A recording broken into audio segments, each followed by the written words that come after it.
Gentlemen, and I'll start with introducing them from my extreme right, where we have Senator Cherargei. Good morning and thank you for joining us. Good morning. We also have Professor Wajakoya, who is a legal expert in terms of immigration. Thank you for joining us. Thank you. And last but not least, we have Honorable Kipruto Arap-Kiro, who's the Deputy Party Leader for ANC. Thank you for joining us. We'll start with looking at the dailies. And the standard this morning is Uhuru hand in NYS purge as 54 hunted. And we do know that quite a number of arrests were made yesterday. And this is, of course, following up with the revelation of a scandal of 9 billion shillings, or supposedly 9 billion shillings. There's still contention as to how much the amount is. But I guess the issue here is not even just the amount, but the fact that there seems to be action. Let me start with you, Prof. And your thoughts on this particular headline. What they're saying is that there seems to be, Uhuru seems to be cracking the whip. There is a lot of information, if this article is anything to go by, that he was seeking and giving direction in regards to this particular scandal, and there seems to be action. Are you convinced that there is action from the president, or could this be another publicity stunt? Yes or no? First of all, I should justify my yes by saying that the president's appointment of Mr. Kinoti, Director of CID, and the DPP from the intelligence, and the Director General of Intelligence being involved in this, I think you are going somewhere. I think that with the way I know Mr. Kinoti, who is a no-nonsense compromiser, a man who will never take bribes, a man whose record is in public domain, and also having fished out someone from the intelligence who has got information about you before you arrive to him. So the issues of bribery are scaled down almost to zero. And then looking at the Director General of Intelligence being involved, I think this time it's going to be... You feel like we could be headed somewhere in terms of fighting graft? Yes, but on my no side, the president should actually have taken the whip by removing this lady. The one on the nation? Yes. Cecily Kariuki? Yes, Cecily Kariuki should be resigning, or should have resigned, because everything leads to her. If it was in the UK, and there's a scandal of this kind of magnitude, the minister responsible, first of all, resigns. Whatever this lady is doing, let her not play with the minds of Kenyans. She should actually go, because she knows what happened. And if the president is covering her, then what the president is saying, in my opinion, is not... It's going to be crowded and clouded, yes. and like he's not taking action. Honorable Kiro, your thoughts on this? And by virtue of the fact that we now have a new DPP, could this be good news for Kenya? However, there's also the question of institutions that sometimes frustrate those who would want to do good. But because of the mechanism of the institutions that we have, sometimes you find that they get bottlenecks. Well, I do appreciate. Remember, last week we said that we were going to pray for the president, and I think our prayers have been answered. They were answered actually on Monday, immediately after the Sunday prayers. What I see is that the president is making an effort to try to rid corruption of his government, because that was the legacy he was going to be left with. But we also have to be careful, such that we allow the institutions to work, so that we don't start lynching people and almost taking like 54 cases. We hope the 54 cases, once they are taken to the full extent of the law, there will be substantial convictions, and of course, after convictions, recovery of property that might have been gotten out of this illicit money. That is the way I see it. And as a country, we must lay a foundation that will be respected even by those who come after us. Okay. Honorable Cherargei, Jubilee Party, if this doesn't see light of day in terms of convictions and action taken, will definitely have gone down as one of the parties that there was massive, huge corruption. Do you think this is finally the president saying that, look, I have a legacy to protect. I really don't have any sacred cows. He said that previously, but we've not seen action. Could this be now the action that we've been waiting for? I think I want to say, as a parliamentarian and as a member of Jubilee, that the president and the presidency will crack the whip to ensure that those people who have either in one way or another participated in corruption. And I think I want to agree with what my colleagues have said, is that let us allow the institutions to work, so that when it reaches the court of law, these investigations and even prosecutions will come to the full, will have some convictions.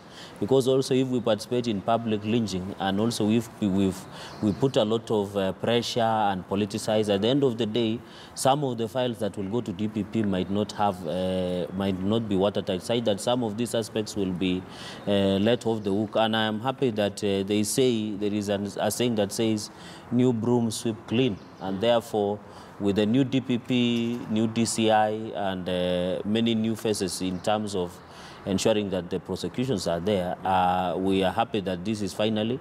And I think also we want all these corruption cases from NYS, from NCPP issues, from the Youth Fund, and anywhere, because the presidency and the president, specifically President Uhuru Kenyatta, needs to protect his legacy, as we have said.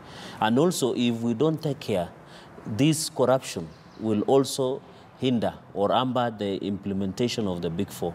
Because when you talk about universal health care, when you talk about issues of food security, now that farmers are not comfortable in the North Rift and other parts of this country, where corruption is now seriously even infringing into the production of food, therefore it threatens the implementation of the Big Four of the president. Okay. So I want to agree that this thing should be concluded, and I hope the necessary organs, as my brother professor said, is that they need to move with speed and ensure some of these cases are watertight so that we can have some convictions. All right, Honorable Kira, one of the bottlenecks that we have is, if we look at, for instance, they normally say that the best way to judge the future is to look at the history.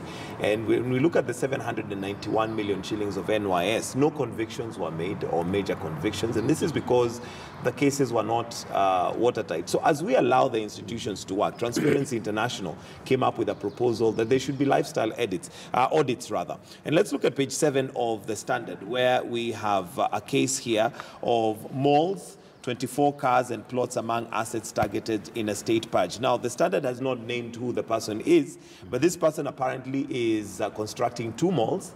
He has 20 saloon cars, 4 luxury 4-wheel vehicles. Isn't that almost evidence enough to tell us that there's something wrong? I mean, you and I know that even as a member of parliament, as somebody who has been in the legislature, for you to have 20 saloon cars and 4 SUVs, then you're building 2 malls. Something there is just not right. I mean, where did you get that money from? Unless you're dealing with, some very interesting things. Well, I think that is a very interesting revelation. But again, let us be cautious, because I fear a lynching spree that we might lynch people. But isn't this the caution that has kept us where we are now? Yes. Because honestly, Honorable Kiro, let's just look at this now from a very factual basis. Yes. 20 saloon, what are you doing with 20 saloon cars? And they're not taxis. You know, it's not a business that you've started, that you can say, I started with 1 and then it grew to, you have 20 cars in the compound. How many cars do you have? I have 7. 7? Yes. Wow. But some of them are very old. But he has worked for long. He was a former cabinet minister. Yes, and I've been a farmer for more than 30 years.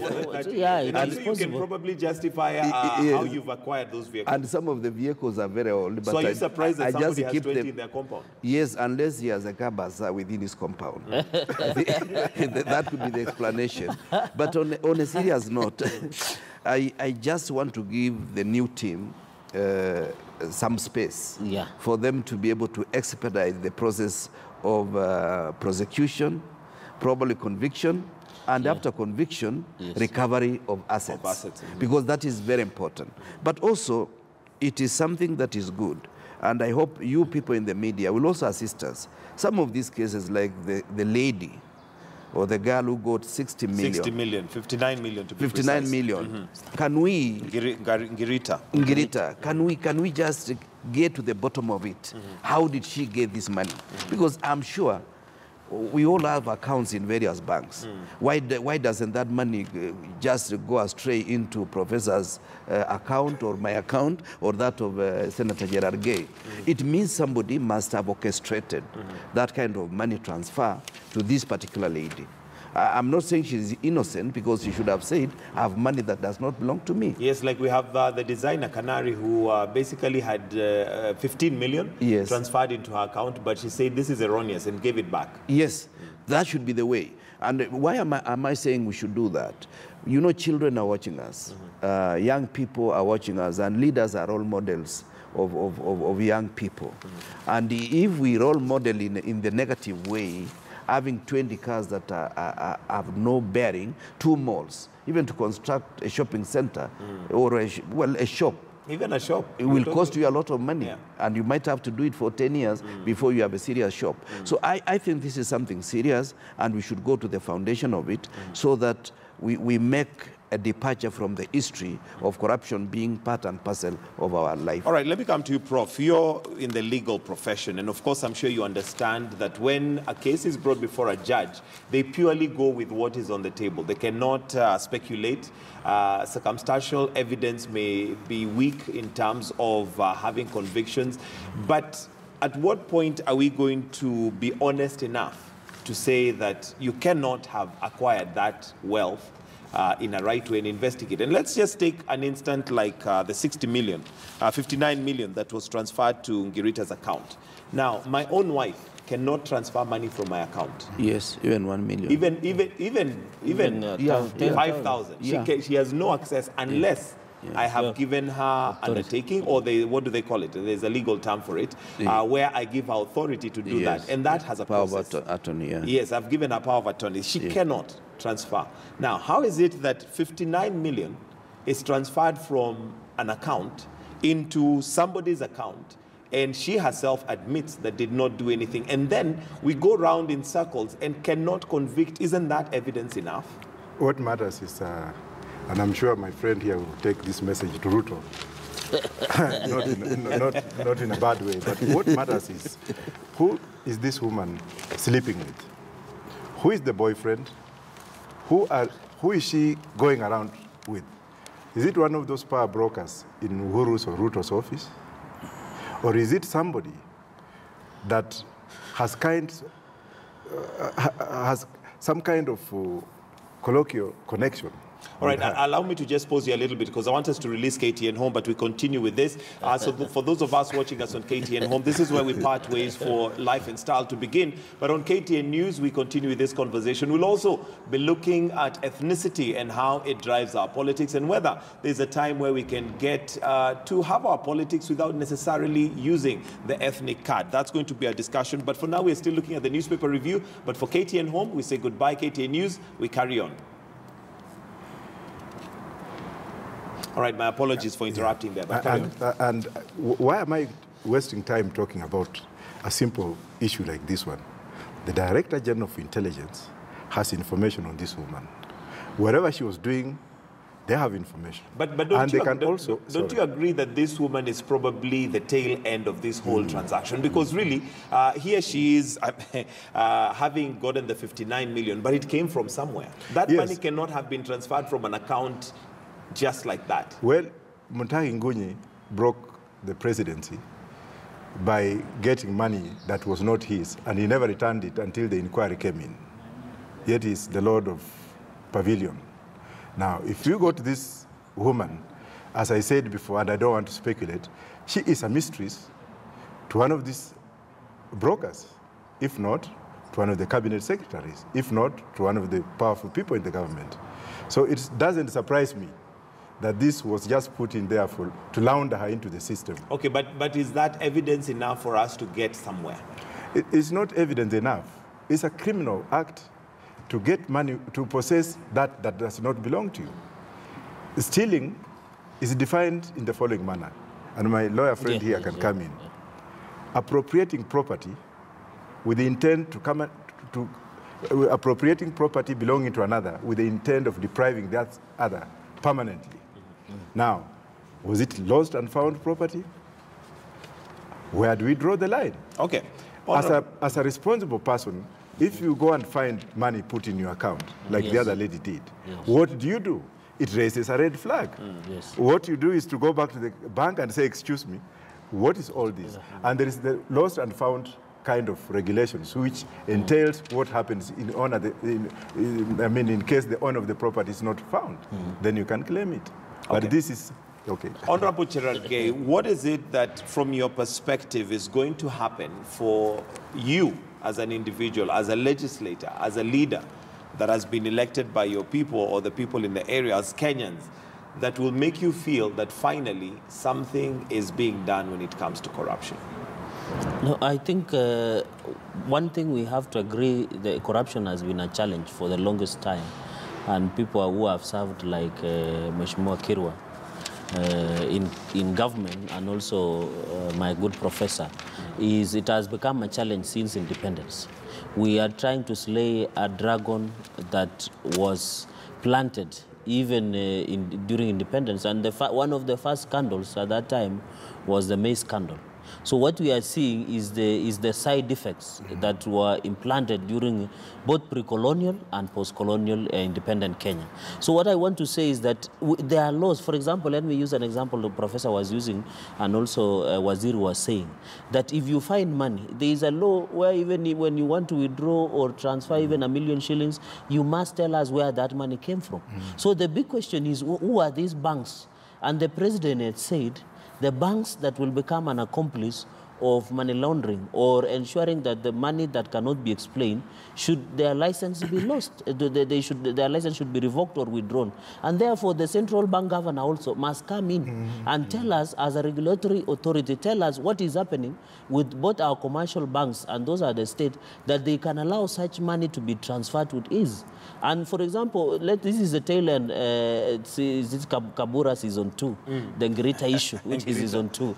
Is the big question should be, and intelligence has this report, she's just the tail end, but somebody who had that intent, who had that intention, by the time they transacted that up to ensuring that air is supplied, which is not, no services were supplied to NYS, and by the fact that we were told even one recruit can consume 1 cow per day, which is very interesting because even when we were in high school, we were just given 2 pieces or 3 pieces. And I know that is because some of us have people who have gone through NYS, and it is only 2 pieces of meat. But when it comes to the receipt and the transaction, you get a whole cow that has been consumed. The issue is, as a legislator, we have told the presidency and even the government, as part of the elected Jubilee leaders, and even other members now that with the spirit of handshake, that we are ready to assist in ensuring that we seal loopholes of corruption at the legislative state. But I want to mark you, we have enough legislation that can convict these people. It is that we lack the goodwill. If we had the goodwill, most of these suspects will not be working scot-free. And therefore, finally, is that what I would want to see as a legislator is we need also judiciary to assist us in ensuring that they do conviction. Because you get somebody has stolen 9 billion.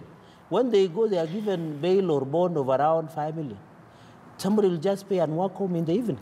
And they will manipulate the system. So I hope, I saw Chief Justice David Maraga saying, was it in the US, that they will not be intimidated, they will ensure that Kenyans should not give up on hope. And my committee has invited them this Thursday to ensure that they shed light on these issues of graft, what they are doing, the EACC. And I have heard finally Mheshimiwa Kirwa has said that we should now focus in asset recovery, so that you don't convict somebody 3 years.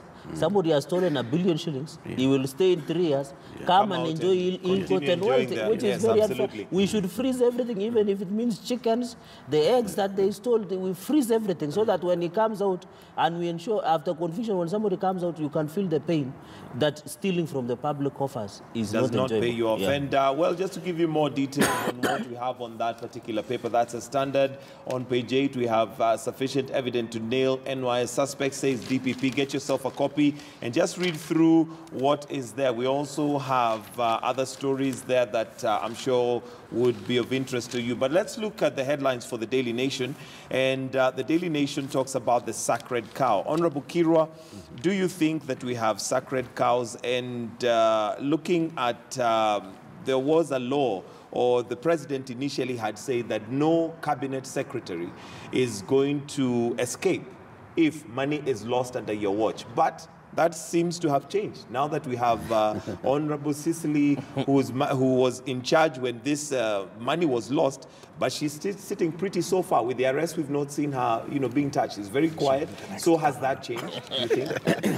I don't think the law has changed. What I think, one, I'm sure the president has more information than any one of us can have, given the position he holds.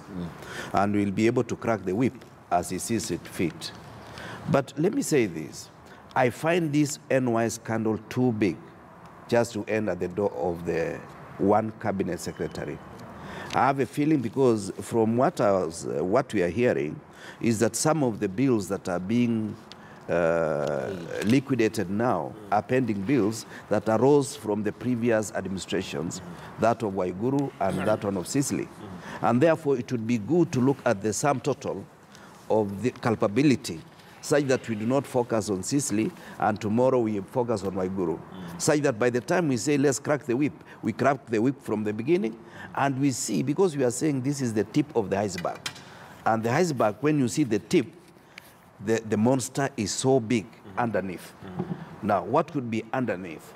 Now, finally, is this going to acquire tribal dimension? Because my worry is, as we investigate more, people will say we are being lynched because we come from a certain political persuasion or a certain community. I hope it is not going to acquire that feeling.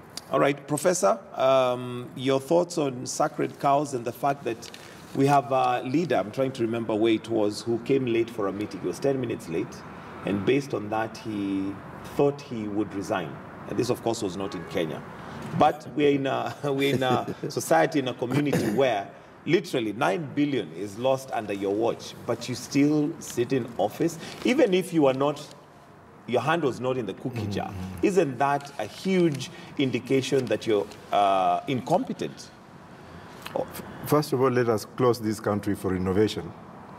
And let's call the Pope to come and cleanse. Well, the Pope already came, and the president is on record saying we need his prayers, and I think he prayed for us. No, I so think maybe that was now not enough. maybe it's not prayers that we need. We need bring more the than mullahs, prayers. the mullahs, the Ayatollah Ruhollah Khomeini, to come in and close all the borders and close the whole system so that we can have some kind of cleansing. I can see Cicely Kariuki becoming the next governor, because Waiguru has created the presidency. What is really wrong with these people? What is wrong with this minister? Why isn't she home cooking for her children as she's being investigated?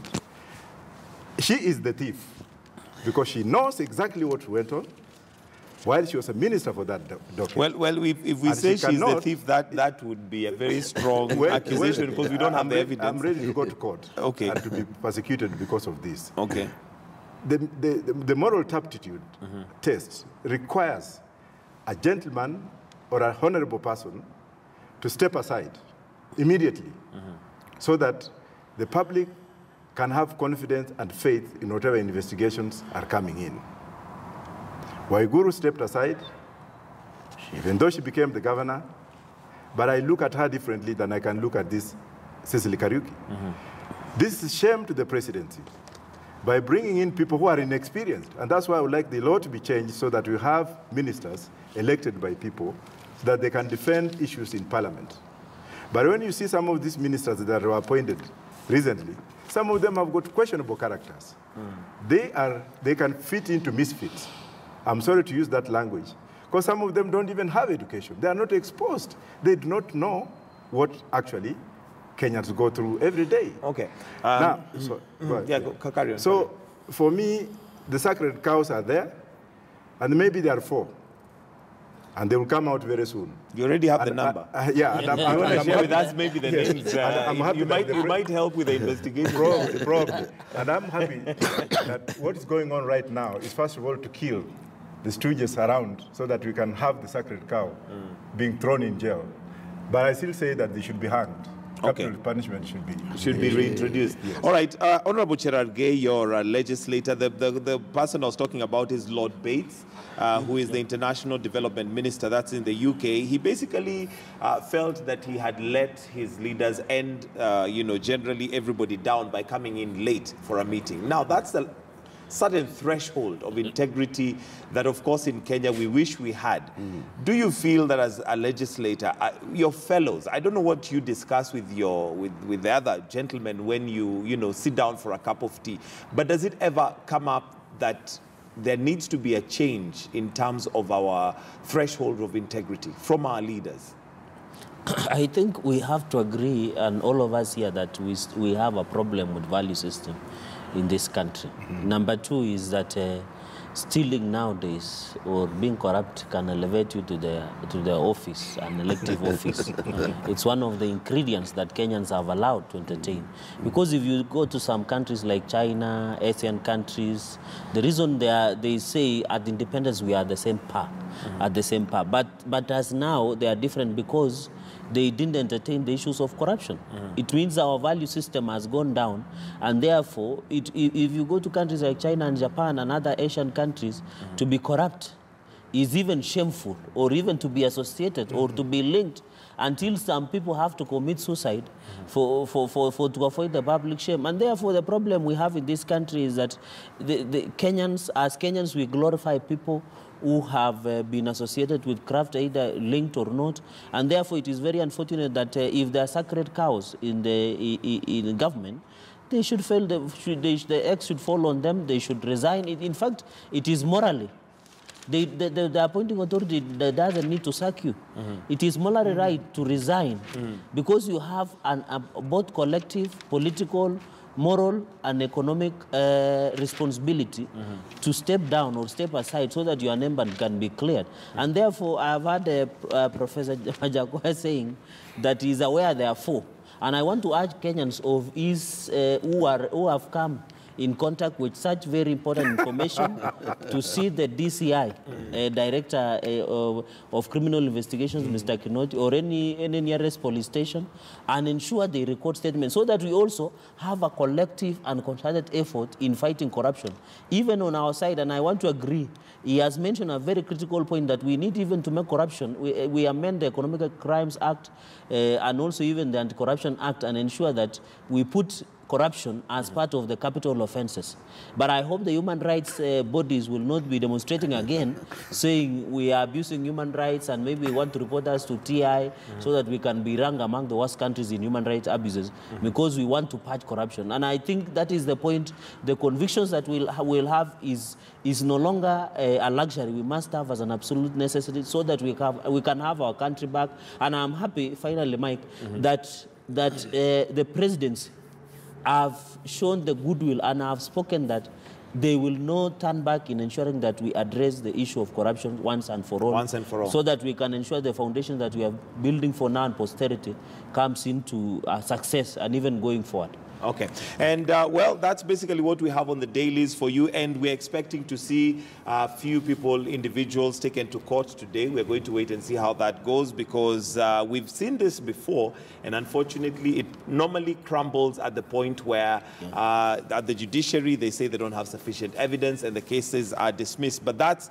that. So that's basically what we have on the dailies for you. But now we want to get into political point. And our political point today, I'll start with a question that we had asked earlier on. And we'd like you as Kenyans to be as honest as possible. The question that we had put on Twitter is, what informs your decision to support a leader or a political party?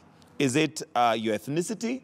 Is it the manifesto, which would be the plans that that particular party or leader has for the country? Or is it peer pressure? So what informs your decision to support a leader or political party? And this is coming on the backdrop of the opposition leader Raila Odinga, who, well, some argue right now is not the opposition leader because he's in government or is with Jubilee. But that's neither here nor there. It's just basically what people are saying. And let me start with you, Honorable Kirwa. According to Raila Odinga, the union that is being proposed between ANC and Ford Kenya is purely ethnic. It is actually being called as Luya Unity. Well, let somebody tell me which of the political outfits does not carry the ethnic agenda. But does that make it right? It doesn't make it right, but that's the beginning. All politics is local.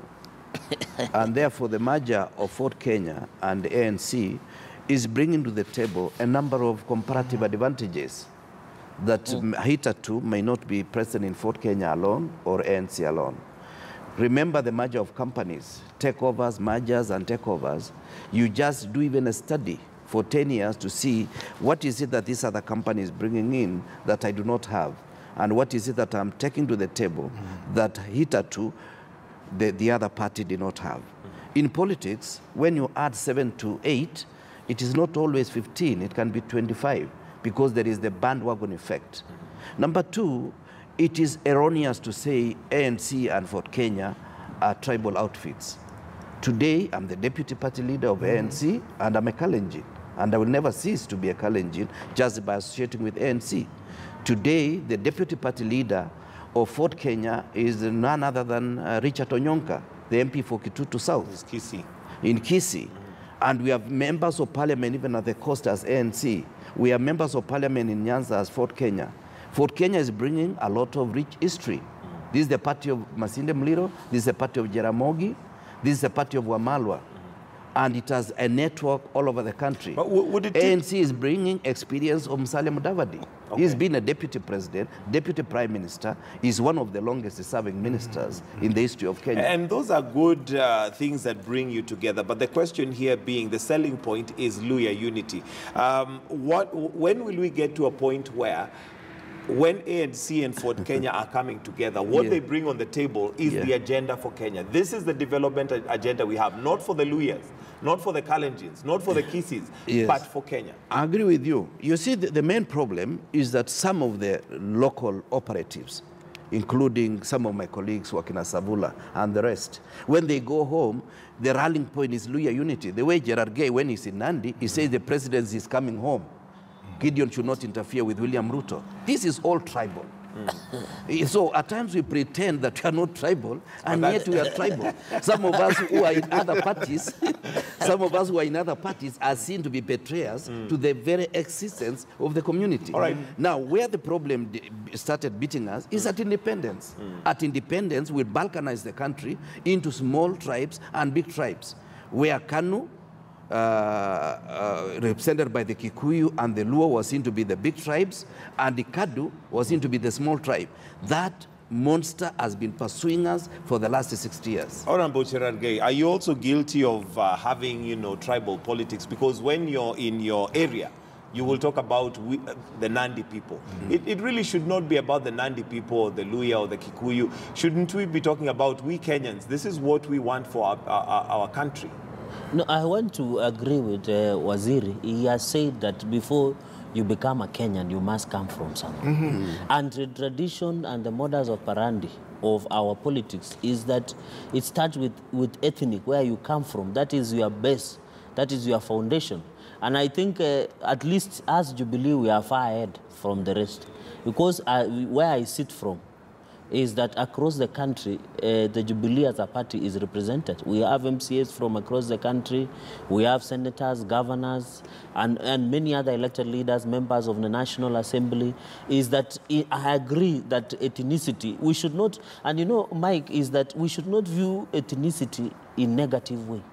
We should appreciate that diversity that can bring unity and strength. The problem is, but we have ensured that we have carried colonial mentality, where they instilled in ourselves that belonging to a particular tribe with some funny stereotypes is wrong. But it is not wrong before you become a Kenyan, I'm a Nandi. Before he becomes a Kenyan, he comes from a certain tribe. Before he becomes a Kenyan, he's from a certain tribe. Therefore, in as much as we agree that all ethnic groups have a common agenda for Kenya, and therefore, even as they form the party, they must start from somewhere, and that is why it has defined our way of doing politics in this country. And everybody is fighting for a chance and the space, so that when they run for the highest office, they always have a foundation. And even the person who is accusing the ANC and Ford Kenya is also riding on a very strong ethnic foundation in his own party. So you don't need to you know, if you live in a glass house, you should not be busy throwing stones around. Throwing stones. Because it can come back to you. All right, Prof, how do we get ourselves out of... Now, we've said that ethnicity is not necessarily a problem, and we all value and love our culture and where we come from, and there's nothing wrong with coming from a certain community and being proud about that. The issue comes in when it's negative ethnicity, and negative ethnicity is where the ethnic card is pulled out to exclude or to give advantage to others. How do we pull out of that? Because that's now when we're going to soon discuss inclusivity, because that's one of the problems that we have in this country. How do we get out of that negative ethnicity? First of all, I must congratulate the Senator and the former Minister for Agriculture, Honorable Kirwa. They have answered all the questions that I would have answered. But let me make a comment. I'm a lawyer from Mumias, and nothing will take that from me forever. Recently, I had a grandson who was born in London. I went there and he was named after me, even though the mother was white.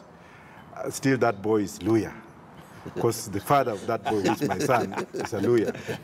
If you look at Article 63 of the Constitution, it talks of community land. The word ethnicity is also embedded in that Constitution. So if Raila comes out today and starts saying that Ford Kenya and ANC are a tribal outfit, who is more tribal in this country than Raila Odinga? On what basis? He's very tribal. I know him. I have stayed with him in London when I was in exile, and he likes thriving on air. And I will say it, hate me if you want, I don't care. He is the last person who should be speaking of other people's ethnicity. Musalia Mudavadi is not somebody you can just pull under the carpet. So is Moses Wetangula. We have seen what has happened to those who have joined ODM from other tribes. Yeah. We have seen what my former student, Jacob Midio, was agitating when some people like Ababu Namwamba were being branded Jubilee malls.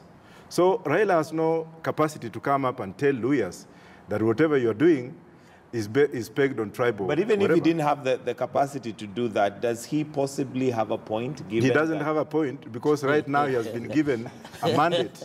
He has been given a mandate, a national mandate, to act as a statesman. Things like those statements like those ones coming out of Raila should be coming out from his juniors, because he's a Baba, he's an old wise man who should join the league of the likes of Masinda Muliro. Masinda Muliro will not utter that kind of statement. I'm sorry to say that, even though Mheshimiwa became the MP, what have you. But what I'm trying to say is this. I am the leader of Roots Party of Kenya. My party has the third largest followers in Kiambu after Jubilee and PNU. But have you ever heard people talking about the Roots Party? No, because we are entrenched in all tribes in this country, and we know what you are doing. And we might pull a surprise one day if we want to, and even go for the presidency. But right now, the presidency is occupied by Uhuru Kenyatta, and he is the current president, and we have to give him his respect. But if you get a leader who comes in and try to use a tribal card because people are pulling away from him, hell no. So if what you're saying is accurate in terms of the penetration that you have from all tribes and in all tribes, what has been your secret? What is it that you're selling to the people as a party? Because majority of the parties seem to be selling, they start with a tribal card. We, the people of this area, what is your selling point? Mine started from the other side, and I followed the philosophy of the former president of the US, Barack Obama, who pulled a surprise through the Facebook. But what he was doing underneath, nobody knew. What the Roots Party is doing right now is a sacred secret. And people will be very surprised when we come out. But if those who are watching what some of us are doing, they should not take us for granted. But I'm not going to brag about it, because I know that sooner or later, when Jubilee breaks, and ANC, my friends, you'll be accommodated. That's just a wish. All right, we'll need to wind up soon. Let me come to you, Honorable Kipruto Arap Kirwa, with your closing comments. But as you include your closing comments, convince us, because there are those who possibly believe, like Raila does, that ANC and Ford Kenya are coming together purely based on a region or a tribe-based. It's fine that you're not a Luya and you're the deputy party leader, but sometimes we've seen people who are put places just to make it look politically correct. However, the underlying current normally is very tribal. So convince us that it's not tribal, number one. And number two, how we get out of this tribal politics that has governed us, like you've rightly said, since independence. Yes, first of all, the Luhya nation is a nation under siege. People want to get the votes from the Luhya people, and they don't want to associate with the leaders of the Luhya. Demographics show us that in the next election, the Luhya nation will be the largest single voting bloc in Kenya. And therefore, each and every person wants to have a piece of that cake without involving the leadership of that community. Why am I saying this? I say this because in their unity, they can negotiate from a position of leverage. But if they are not united, they are going to be dismembered, and every person is going to make it a fishing ground for their 2022 agenda. Now, coming back home, how do we resolve this problem? First, we have to accept that tribes do exist. And in accepting that the tribes do exist, we have to look at ourselves as Kenyans, and we rebuild the spirit of nationalism, the spirit of nationhood, the spirit of national integration, and the spirit of national cohesion. This is what is lacking, because our founding fathers made it look like any person in power is an opportunity for his community to eat. And yet, what I've known variously, it is not always true that whoever is in power will allow his community to eat. Other people do better. Like from the community I come from, the last 10 years of Kibaki regime, our economy improved better than the current regime, where one of our own is a deputy president. All right, sir. Very quickly, Professor, your closing comments, very briefly. The issue of Luhya unity is what is disturbing me as I sit here today.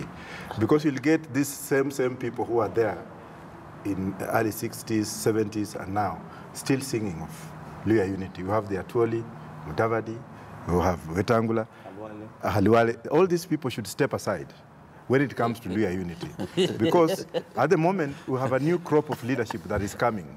And the reason why I say that is that the people I've mentioned do not want to associate with people like us, because we are not Luhya enough for them, because we have not eaten like they have eaten. It's high time that I told my friend, Honorable Kipruto Arap Kirwa, that Mudavadi has served us very well, but he should step aside. And he should let young men like Sifuna, Harriet Chigai, and so forth to come on board. Look at what Ruto is doing in Rift Valley. Ruto is doing a commendable job.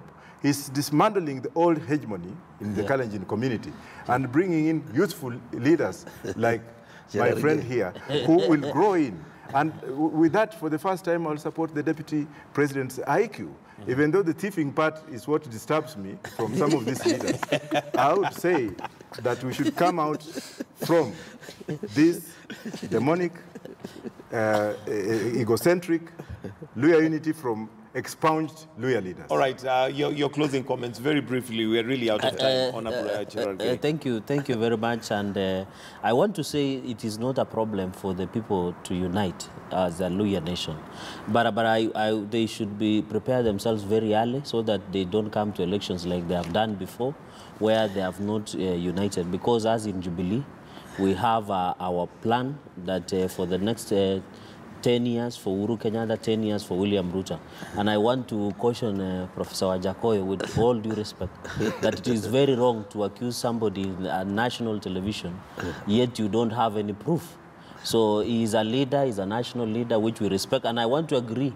I want to say here now that the reason the Kalenjin community, of course, the people who started this were the people like Kipruto Arap Kirwa, is we want to thank the Deputy President, because some of us, if you look, most of us, even our governors are below 40, as we are just approaching 30. It means that William Ruto as a person, he has ensured that he has mentored youthful people who will in future be part of the future of this nation, that even as he ascends for presidency, which is the next 50 president, and I want to welcome the Roots Party and the ANC to support him so that we can negotiate from the You've taken an opportunity to campaign as well. Thank you, gentlemen. We'll have to wind up right there. That's Senator Cherard Gay, Senator for Nandi County. We also have Professor Wajakoya, who's an immigration law expert, and last but not least, Honorable Kipruto Arap Kirwa, the Deputy Party Leader for ANC. And that's where we wind up our political point this morning, and thank you for keeping us company. We're going to leave you with an update of traffic on Kenyatta Avenue, but do stay with us right here on Morning Express. We still have more lined up for you.